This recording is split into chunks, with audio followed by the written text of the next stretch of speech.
मौसम विभाग द्वारा लगातार जो है अलर्ट जारी किया जा रहा है कि हरियाणा और जो मैदानी क्षेत्र है उत्तर भारत के, उनके अंदर तापमान है उसमें और गिरावट लगातार बनी रहेगी। और यही एक वजह है कि आप ये देख सकते हैं ब्लू बर्ड झील में इस वक्त हम मौजूद हैं।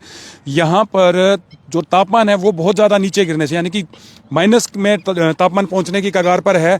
पानी झील में कम है और यही एक वजह बनी है कि सैकड़ों की नहीं बल्कि हज़ारों की संख्या के अंदर ये जो आपको सफ़ेद पूरे दूर तक झील के किनारे पर दिखेंगे, ये मछलियाँ हैं जिनकी जान चली गई है, मर गई है ये मछलियाँ।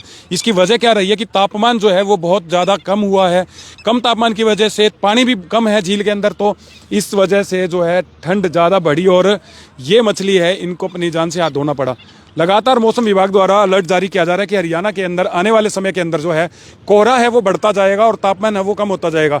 2 से 3 दिन के अंदर जो हवाएं अपना रुख बदल लेगी, उसके बाद में हरियाणा के साथ लगते पंजाब और राजस्थान का जो क्षेत्र है वहाँ पर भी धुंध है वो अपना प्रकोप दिखाना शुरू कर देगी। लेकिन लगातार जो तापमान कम हो रहा है उसकी वजह से हजारों की संख्या में ब्लू बर्ड झील के आसपास के क्षेत्र में आपने देखा ब्लू बर्ड झील के अंदर मछलियां हैं वो मर गई है, क्योंकि पानी बहुत कम है और कम पानी होगा और उस वक्त अगर तापमान कम होगा तो उसका प्रभाव ज़्यादा होगा। यही वजह है। आप देखेंगे लगातार ये तस्वीर आप यहाँ से देखनी शुरू कीजिए और पूरा किनारा जब तक आप देखेंगे झील के पूरे किनारे तक जो है ये बह कर साइड में आ गई और हजारों की संख्या में मछलियां हैं वो गुजर चुकी है।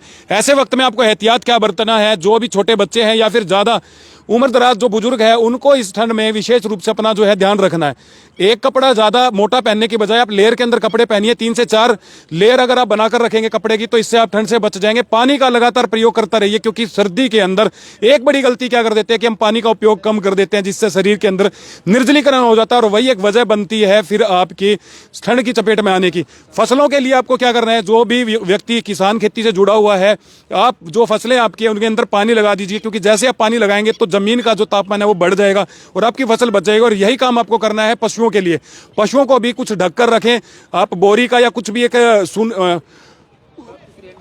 ऊनी जो है वस्त्र वो उनको ढककर रख सकते हैं, लेकिन लगातार पानी उनको पिलाते रहिए और पौष्टिक भोजन का जो है ना व्यवस्था अगर उनके लिए रखेंगे तो उनकी जो है बीमार होने की जो संभावना है वो कम हो जाएगी। परंतु दोबारा बता देता हूं 2 दिन बाद का जो अलर्ट है तापमान में गिरावट और होगी और गिरावट इतनी की हो सकता है न्यूनतम तापमान जो है वो 0 डिग्री सेल्सियस तक पहुंच जाए और कोहरा है वो छाने की आशंका है। इसलिए अगर आपको कहीं जाना है तो ज्यादा सुबह जाने की प्रयास ना करें और देर रात से पहले पहले अगर आप अपने घर या अपने गंतव्य तक पहुंच जाएंगे तो आपका जीवन सुरक्षित रह सकता है। हमारा लगातार प्रयास रहता है जैसी भी अपडेट है वो आप तक पहुंचाए और इस वक्त बड़ी अपडेट मौसम विभाग की तरफ से यही दी जा रही है कि भयंकर ठंड पड़ेगी और ऐसी ठंड के अंदर आपने अपने आप को बचाए रखना है।